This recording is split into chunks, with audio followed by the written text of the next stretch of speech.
a special broadcast because India is in mourning tonight. Because 40 soldiers were killed in one of the deadliest terror attacks that Kashmir has seen. The way India deals with terrorism, the way India deals with the Kashmir conflict may or may not change after this.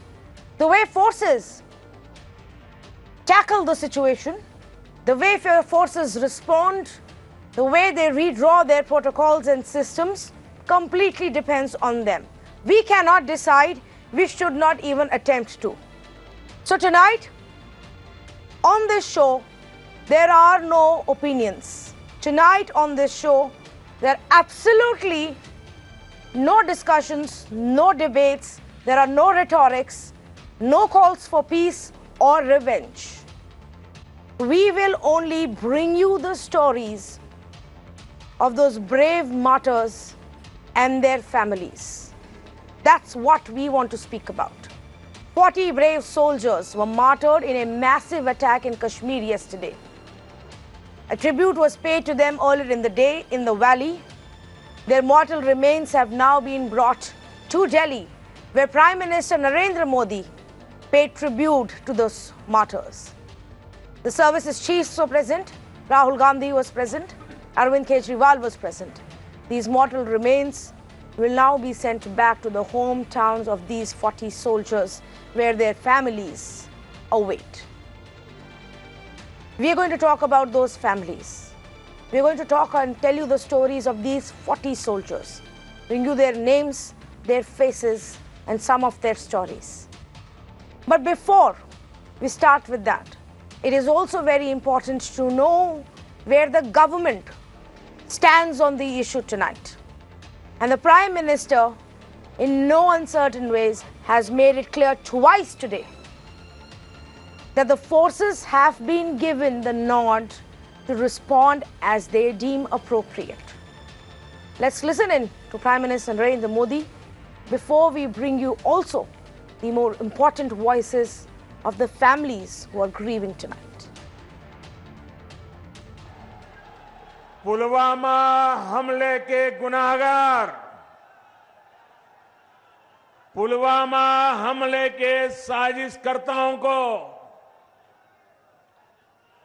उनके किए की सजा जरूर मिलेगी।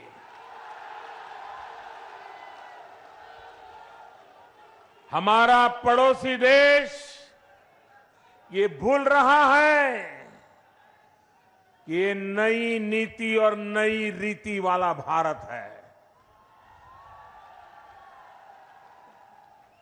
आतंकी संगठनों और उनके आकाओं ने जो हैवानियत दिखाई है, उसका पूरा हिसाब किया जाएगा।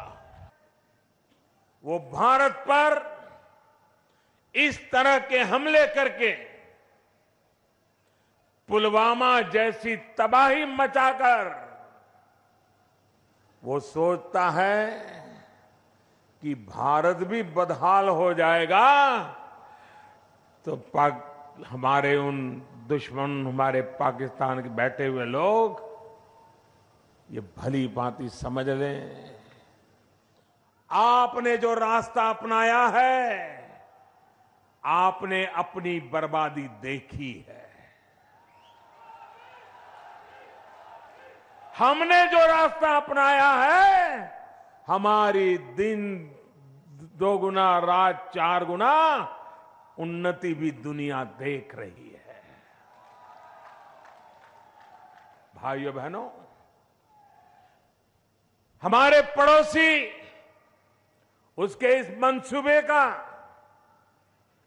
देश के 130 करोड़ लोग मुंह तोड़ जवाब देंगे।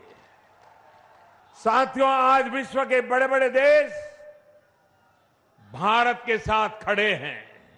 पूरी विश्व में आ गई आतंक के इन सरपरस्तों को खत्म करने के पक्ष में है। साथियों, वीर बेटियों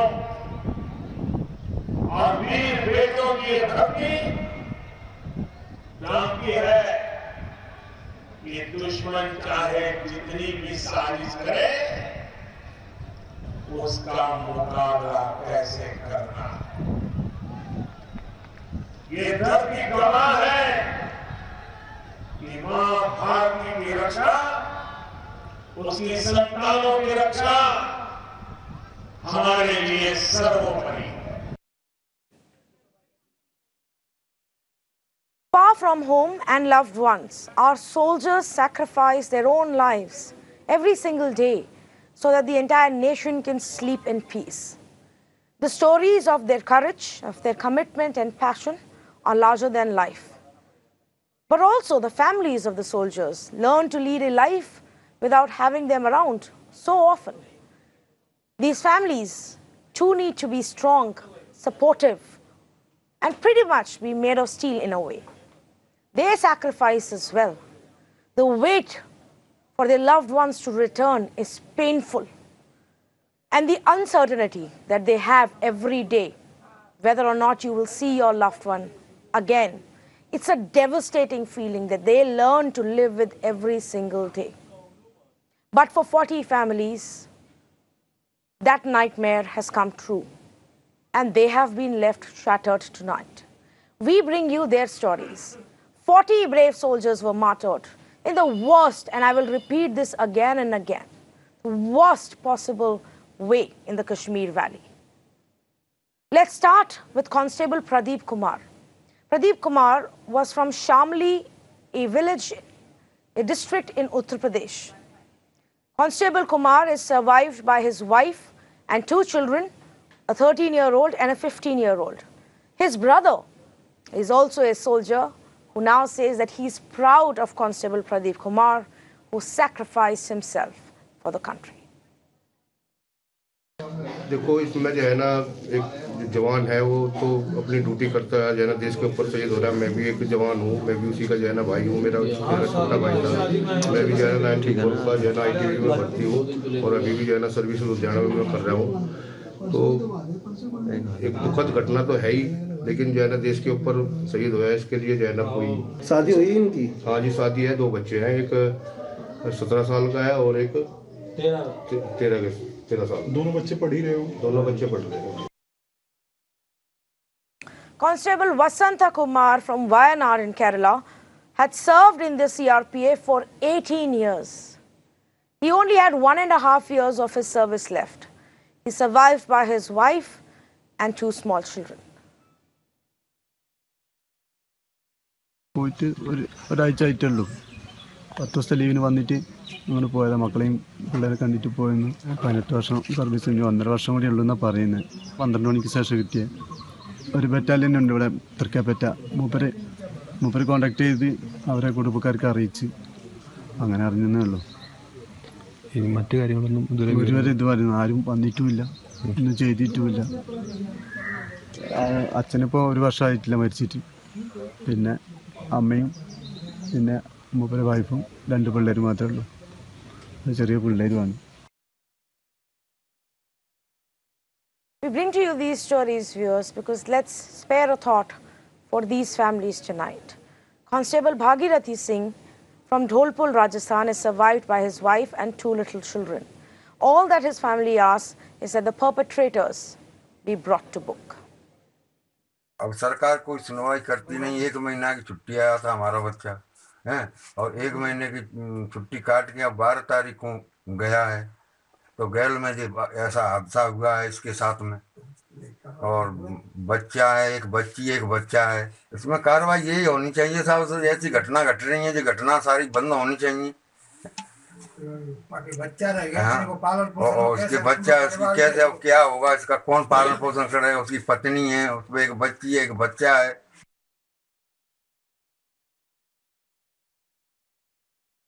Head Constable Bablu Santra, 39-year-old, was also martyred in this attack. He came from the Howrah district of West Bengal. He survived by a wife, a daughter and a mother. In fact, Head Constable had just left home a month ago when this tragedy took place. बहुत कष्ट हो रहा है सुन के। सारा रात हम लोग जगे हुए हैं और उसका दरवाजा पर बहुत आदमी खड़ा था, हम लोग भी सब गए थे। सब रो घर में कौन कौन है? में उसका मम्मी है और बहू है, उसका एक लड़की है, भाई है, भाई का बहू है। बहुत अच्छा लड़का था। 1.5 महीना हो गया गए।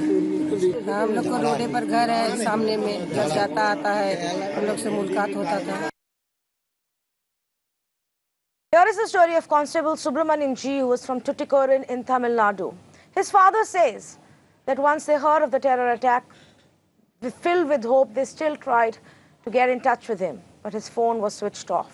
Unfortunately, they could not talk to their son for that one last time. But he had visited the family just last month. He got chutti for the festival of Pongal and left for Kashmir only a few days ago. பையன் பேர் Subramanian. CRP police சேர்ந்து 5 வருஷம் ஆச்சு. 5 வருஷம், 2 வருஷம் மெட்ராஸில் 1 வருஷம், உத்தரப்பிரதேசத்தில் 2 வருஷம் ட்ரைனிங்கில் பார்த்தான். அதுக்கு அங்கிட்டு ஜம்முவில் போய், ஜம்முலேருந்து ஸ்ரீநகர் போய் 2 வருஷம், 1.5 வருஷம், 2 வருஷம் ஆகுது. இன்னும் 2 வருஷம் இருக்கணும்னு சொன்னான். அவன் நேற்று 4 மணிக்கு அவன் மனைவிட்டு ஃபோன் பண்ணியிருக்கான். 2:30 மணிக்கு ஃபோன் பண்ண பிறகு மறுபடியும் ஃபோன் பண்ணோம், சுவிட்ச் ஆஃப்னே வருது. அது எங்களுக்கு ஒன்றும் தெரியல. அவன் ஃப்ரெண்டுங்க தான் 2 பேர் இந்த மாதிரி அந்த ஆக்சிடெண்ட்டில் உங்கள் பையனும் அவங்க சேர்ந்துருப்பான் உங்களுக்கு அப்படின்னு எனக்கு ஃபோன் பண்ணாங்க. அதை வச்சு தான் நாங்கள் இது பண்ணோம். எங்கள் குடும்பம் அவனை வச்சு தான் நடக்குது. மேரேஜ் ஆகி எத்தனை வருஷம் ஆகுது? மேரேஜ் ஆகி 1.5 வருஷம் ஆகுது. 1.5 வருஷம் ஆகுது. ஆமாம். சரி. இப்போ எப்போ வந்தார் ஊர் கடைசியாக வந்து? பொங்கல், தைப்பொங்கலுக்கு வந்தான். தைப்பொங்கல் மாதிரி இந்த 10ஆம் தேதி போகிறான். ஞாயிற்றுக்கிழமை 10ஆம் தேதி தான் போகிறான். ஆமாம். உங்களுக்கு அரசு தரப்புல தகவல் சொன்னாங்களா? எதுவும் தகவல் அரசு தரப்புல வந்து? இல்லை, சொல்லலை. உங்கள் ஃப்ரெண்டு சொன்னதானே? ஃப்ரெண்டு சொன்னது தான், அவங்க சொல்லலை. கவர்மெண்ட்லேருந்து யாரும் சொல்லலை. Head Constable Nasir Ahmed, another CRPF soldier who died in this attack, was from Rajouri, which is in Jammu and Kashmir. Nasir's family is obviously in a state of mourning and grief right now. He actually belongs to this far-flung village called Doda Sanbala, which is in the Rajouri sector.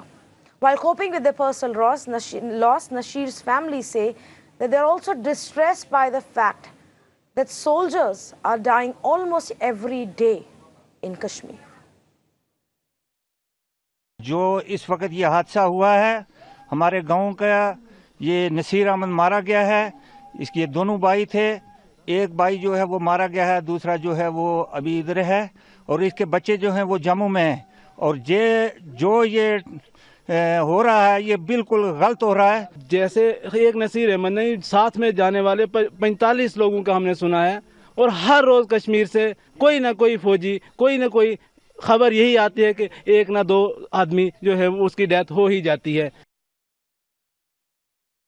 These are stories of our brave hearts who belong to different parts of our country, and I think, viewers, that's also a story by itself. The fact that we had one soldier from Uttar Pradesh, one from Kerala, another from Jammu and Kashmir and Rajasthan, and they all came together to become this one battalion of the CRPF, who would then only think about their country and protecting their country and countrymen. This is how India comes together. We don't see which part of India we belong to. We only think of our country. Let's go across to Pradeep to get you more details about Nasir Ahmed and his family. Pradeep, what can you tell us about this brave heart who belonged to the Rajouri sector? Nasir Ahmed was head constable in CRPF. He was on its way from Jammu to Kashmir Valley, and he had been serving in CRPF for the last several years. And in fact, he belongs to a very different economic background. He was the only lone bread survivor in the family. Very well, one can understand the kind of a trauma the family members must be going through because of the martyrdom of this head constable. It was a phone call they got from Jammu headquarters that he is also one among the martyrs. So that was the time the pall of gloom descended in this village in Thanamandi area, which is in the Rajouri sector. This particular sector, in fact, has been facing the brunt of terror-related activities as well as shelling for the last several decades. So this once again they have lost the son of soil, because he was the lone breadwinner. One can very well understand the problem right now the family members must be facing. But what is important is that in all the stories, if you look at whether it's Nasir Ahmed or somebody else in different parts of the country, they are shaken, they are shattered, but they are resolute. And everybody wants that there should be decisive as well as punitive action need to be taken against the terror-related activities that has been sponsored from across the border. And they want the government of India to take some action, because how long they will continue to lose their father, their sons, their brothers? That is the question. In fact, when we spoke to Nasir Ahmed's father also, he was also saying the same thing. He said that almost every day a soldier is dying. If he is dying performing his duty either on the line of control or during counterinsurgency operation in Kashmir Valley or in Jammu region. So they feel that now time has come to when the government of India has to initiate action. We already saw the strong words coming from Prime Minister Narendra Modi. He said that whosoever is responsible for this dastardly attack, they will have to pay the price. We are neither going to forgive nor we are going to forget this incident. This incident will be avenged. A similar press conference was even given by Rajnath Singh, Home Minister, who today chaired a unified command meeting in Kashmir Valley, in which Governor as well as other senior MHA officials and security force officials were also present. He said that though some of their people are on the payroll of our inter-service intelligence, but they will not.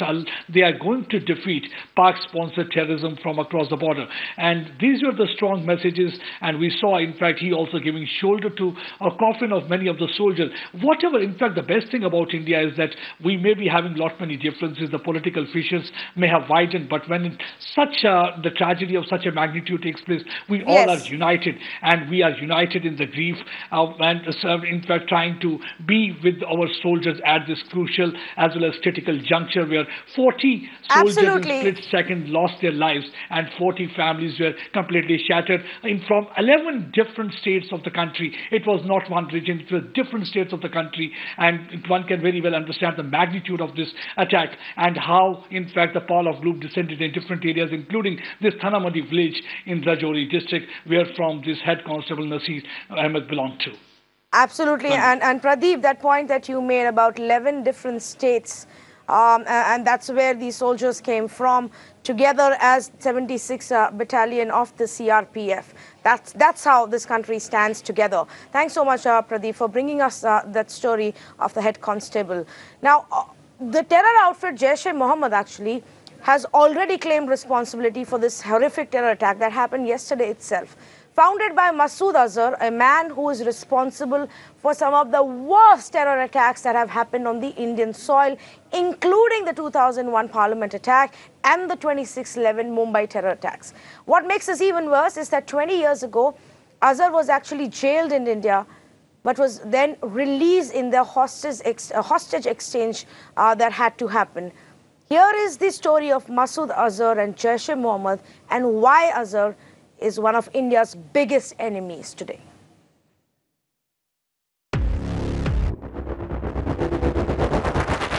Hijacked Indian Airlines flight IC-184, parked at a desolate airfield in Afghanistan's Kandahar. A day after being hijacked on Christmas Eve, en route from Kathmandu to Delhi. 20 years later, the impact of the hostage exchange program negotiated by authorities to secure the release of 150 passengers continues to haunt and torment India.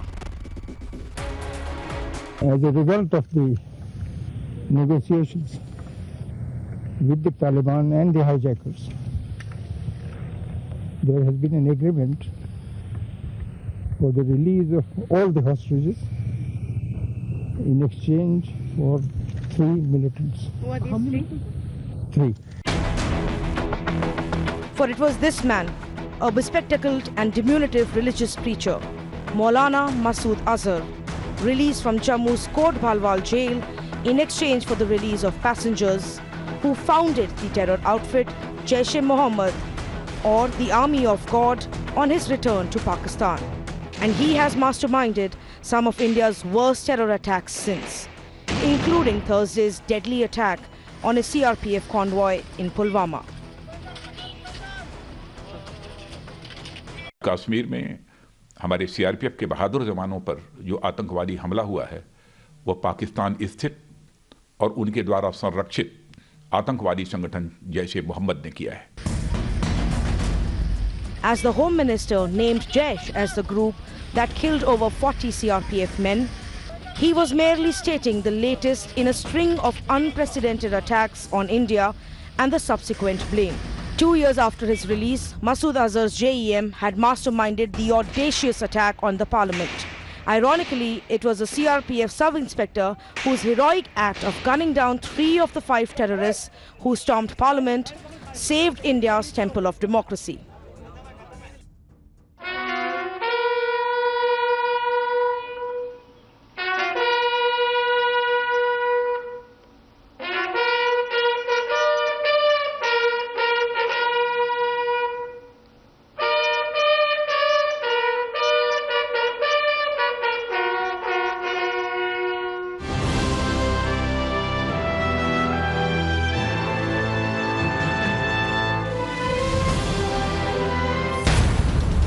Seven years later, Masood Azhar and Jaish would strike again.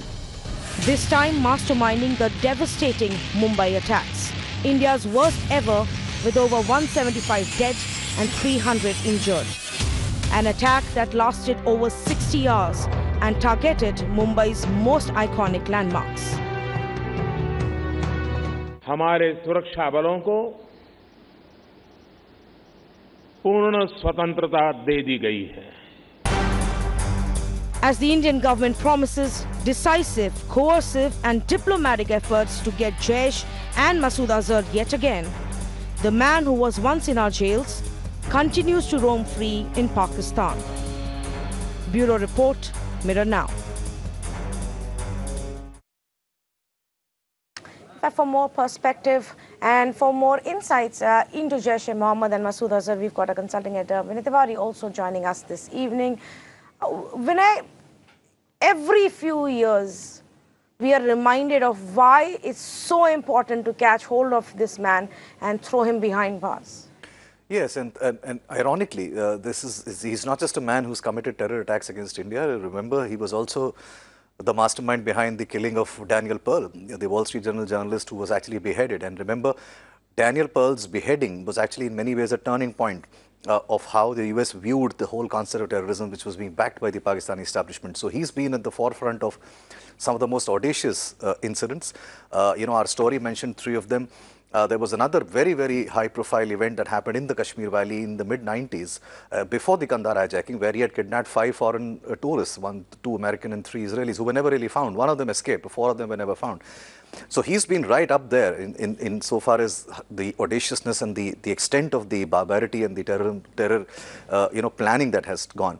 And undoubtedly, no level of planning of this scale can actually happen without the obvious involvement of the Pakistani establishment. And in more than one case, after the parliament attack in 2001, and then subsequently the Mumbai terror attack, there was enough and more evidence to suggest that the establishment was backing him to the hilt and using him as a front to carry out all these terror attacks within the Indian soil. Tanvi.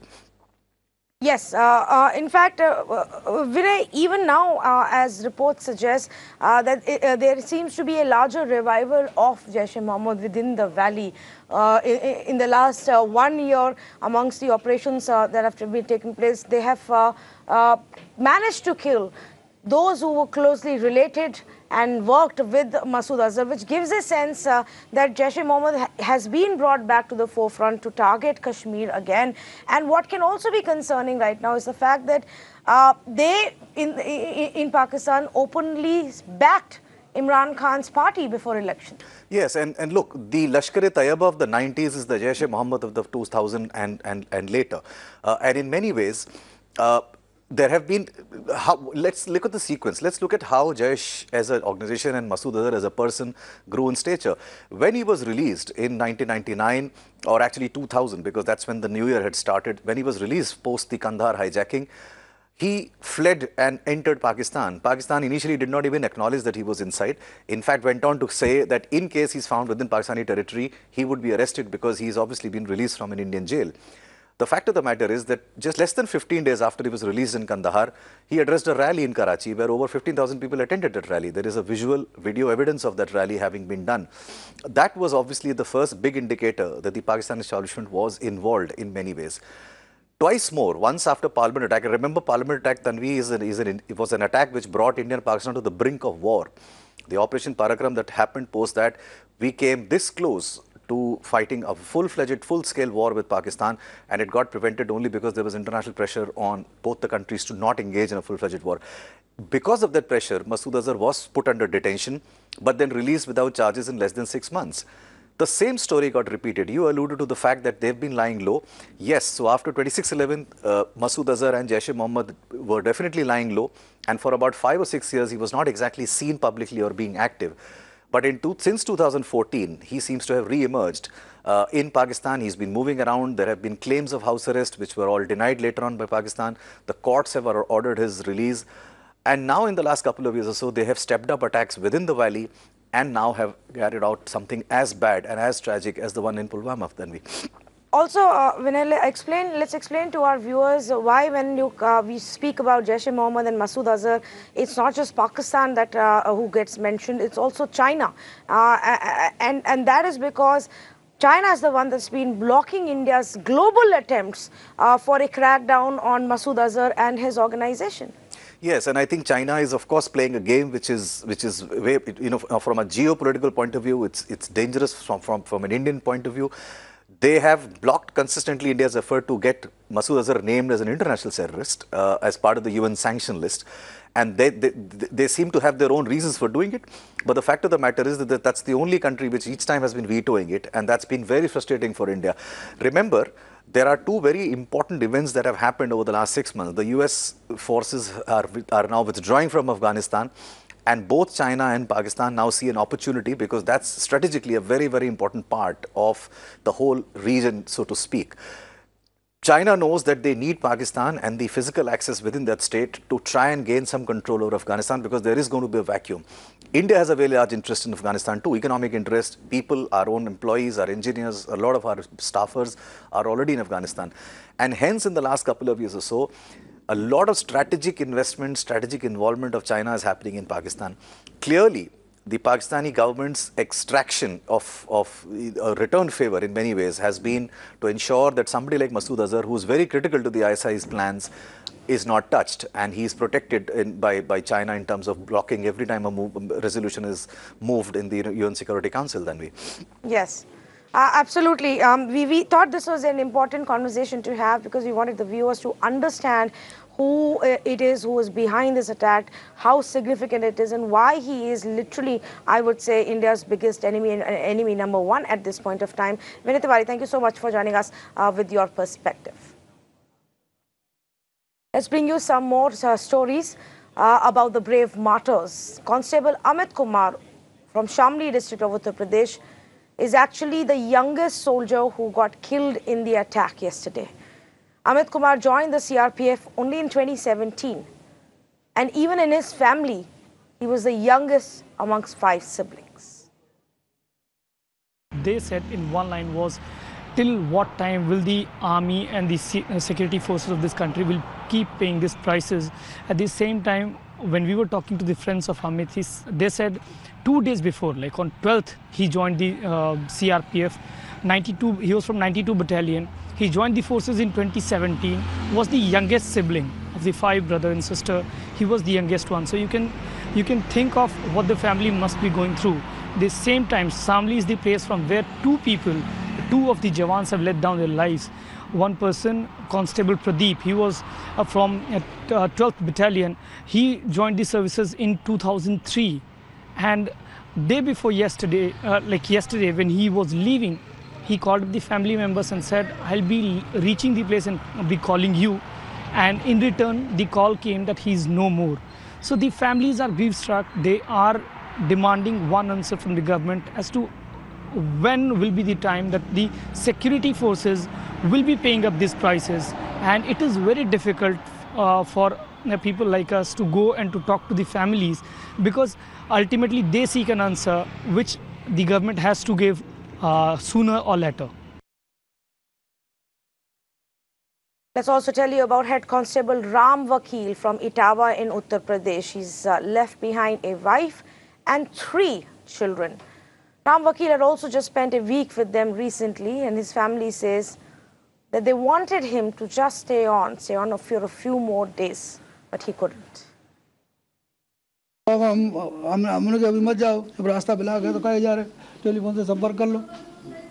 कहा नहीं पापा जाएंगे पर हमें छुट्टी नहीं मिल पाएगी, हमें मकान बनवाना है, मार्च में छुट्टी आना है। अभी तो ठीक है, आप जैसे मर्जी। Let me tell you about Constable Pankaj Kumar Tripathi, who hailed from Maharajganj in Uttar Pradesh. He joined the CRPF in 2012.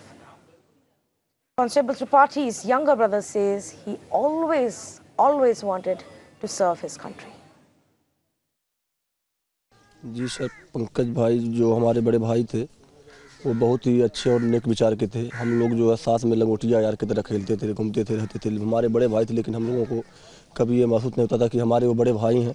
हम लोग जो है दोस्त की तरह हमेशा साथ में रहते थे और बहुत अच्छे थे, खेलते थे, घूमते थे। उनका बहुत शुरू से ही सोच था कि हम फौज में जाएं, और एक बार जो है वो SSB में हो गए थे, फिर उसमें जो उनको इंटरेस्ट नहीं मिला तो फिर उसको छोड़ दिए। वो छोड़ने के बाद फिर जो है CRPF में जो उनको जो ज्वाइनिंग किए, ज्वाइनिंग करने के 2012 में ज्वाइनिंग किया सर। और जो है वो उनकी ज़िंदगी बहुत हंस खेल के बीत रही थी ढंग से, और वो बहुत ही अच्छे आदमी थे, बहुत नेक आदमी थे sir. Constable Tilak Raj hailed from Kangra in Himachal Pradesh. Tilak Raj is survived by 2 children, wife and parents. He left for service just 2 days prior to this terror attack. Sir बच्चों के लिए नौकरी चाहिए और message के लिए sir माता father है, उनके लिए भी छोटे बच्चे हैं। बच्चों के एक 4 साल का और एक 22 दिन का है। मैं सर यहाँ नज़दीक से ही हूँ, इनके साथ में ही मेरा छोटे भाई का जैसा रिश्ता है और हम साथ में खेले हैं यहाँ। हाल ही में अभी 2-3 दिन हुए हैं, 2 दिन पहले ही छुट्टी काट के गए हैं यहाँ से, और वापस फ़ोन भी आया था कि मैंने ज्वाइन कर लिया है। और बड़ा प्रेम था, छोटे भाई जैसा प्रेम है, मेरे साथ में ही घर हैं यहाँ पर। सही जवाब समय तो है सर, पर मुझे तो कम उम्मीद लगती है कि हर बार ऐसे आश्वासन दिए जाते हैं कि हम ये कर देंगे, वो कर देंगे, कुछ नहीं होता सर, ये राजनीति है। Constable Ajit Kumar from Unnao in Uttar Pradesh left after spending a week with his family. His heartbroken and shattered widow was unable to even speak to anybody today, all of today.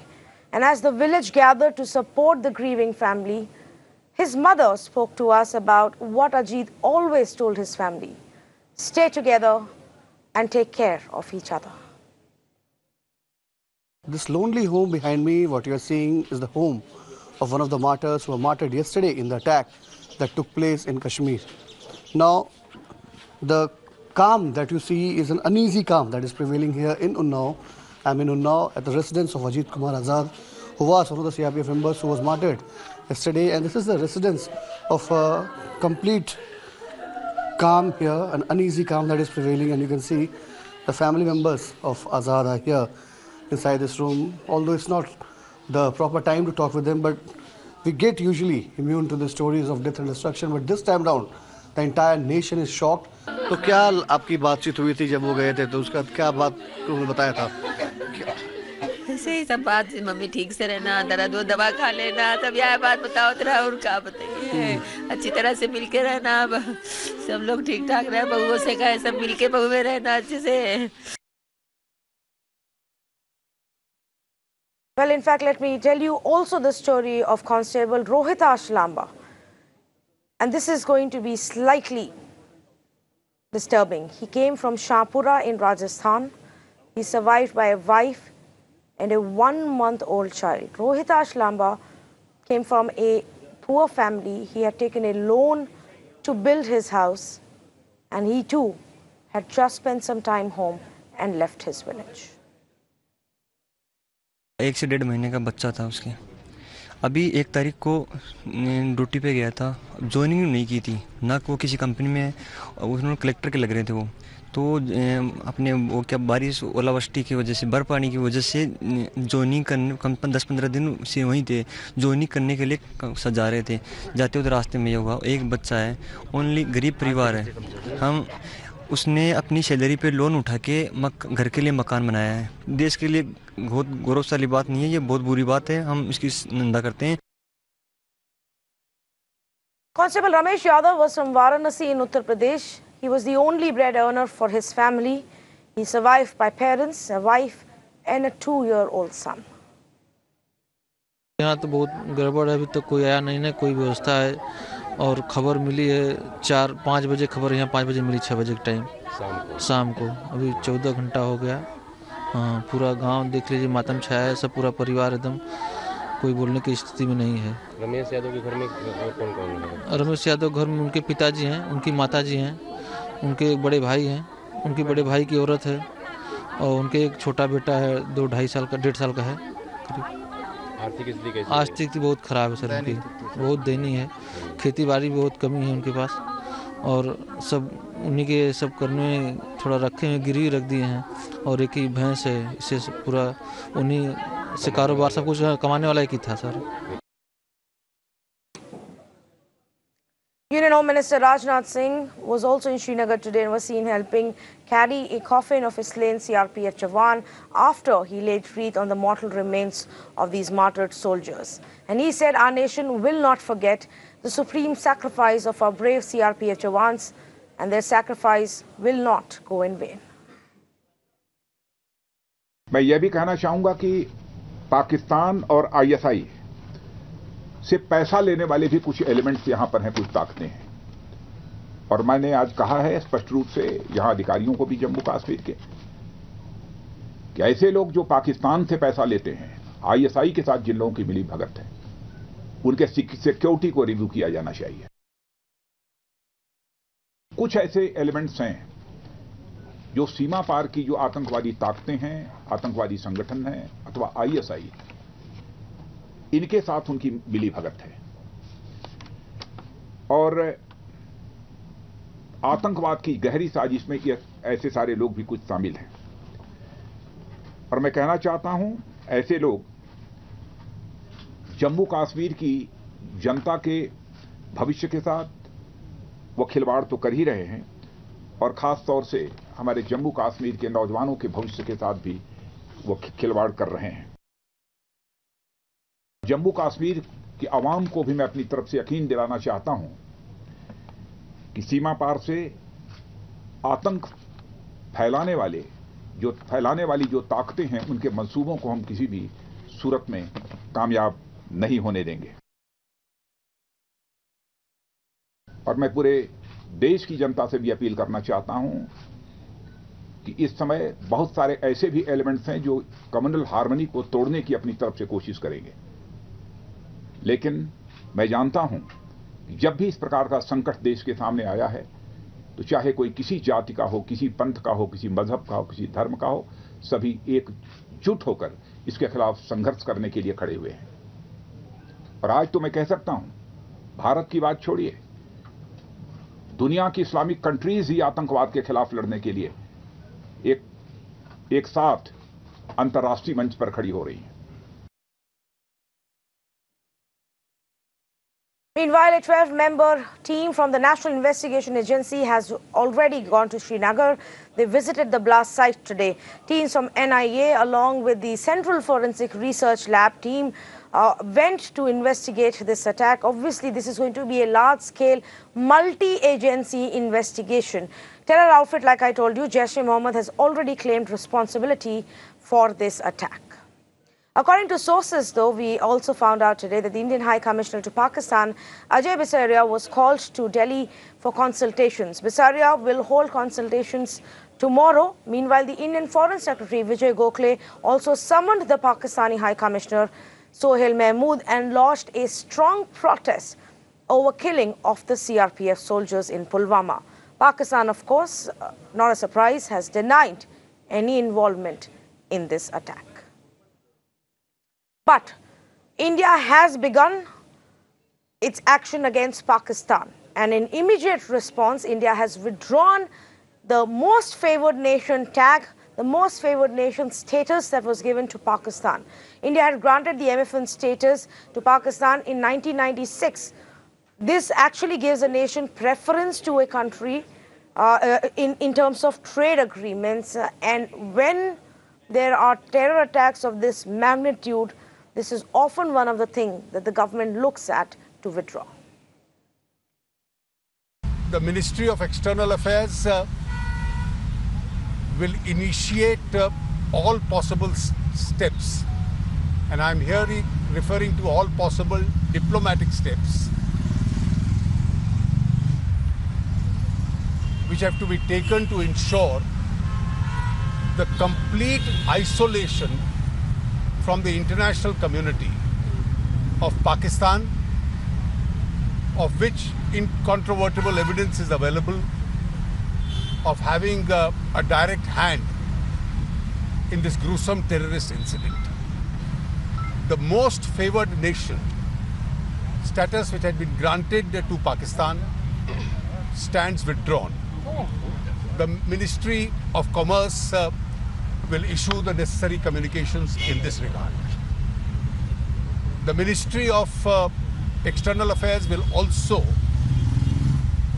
engage with the international community to make sure that the comprehensive convention on international terrorism, which has been pending for over 3 decades before the United Nations, particularly because of the definition of the word terrorism, is now adopted. The United States, in fact, issued a stern warning to Pakistan, asking Islamabad to immediately end its support to terror groups and not to provide a safe haven to them. Remember, Jaish-e-Mohammed has claimed responsibility for this attack based out of Pakistan. That's where it flourishes and thrives, has very close links even with the political establishment. In a statement from the White House, it said, and I quote, "The United States condemns the terrorist attack in Pulwama by Pakistan-based terrorist group. We express our deep condolences to the victim's family."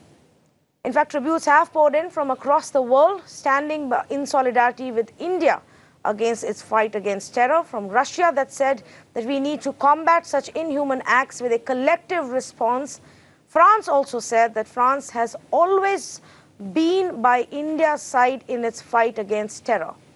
Even our neighboring states like Bhutan and Bangladesh and Sri Lanka and Nepal came out to condemn this attack and say that we will work with India to combat terrorism. Similarly, Israel, UAE and Afghanistan expressed solidarity, saying together we will fight violence and extremism.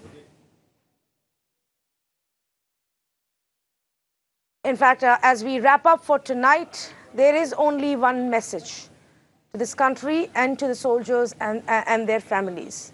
We are thankful to our soldiers and we are grateful even to their families for the sacrifices that they all make for us. Now decided to not do any debates tonight. We didn't want to make noise either which way, this or that. We don't believe that we are the people who should be deciding what needs to be India's response, what needs to be India's reaction, what needs to be our policy. But we did think it was important to tell you about these soldiers, the ones whose lives have been lost. Their families grieve tonight, and we must spare a thought for them. Not just for them, for the thousands of soldiers who serve our country and their families. Tonight, India is in grief and mourning their loss. Across the cities, people came out on streets for candlelight vigils to pay tributes, many of them even lighting candles in their own residences. The message was very clear. We stand with our soldiers from Delhi to Hyderabad to Patna and Mumbai. Even CRPF soldiers came out to light candles and pay tributes. So we leave you with those visuals as we wrap up this special broadcast. Have a good night.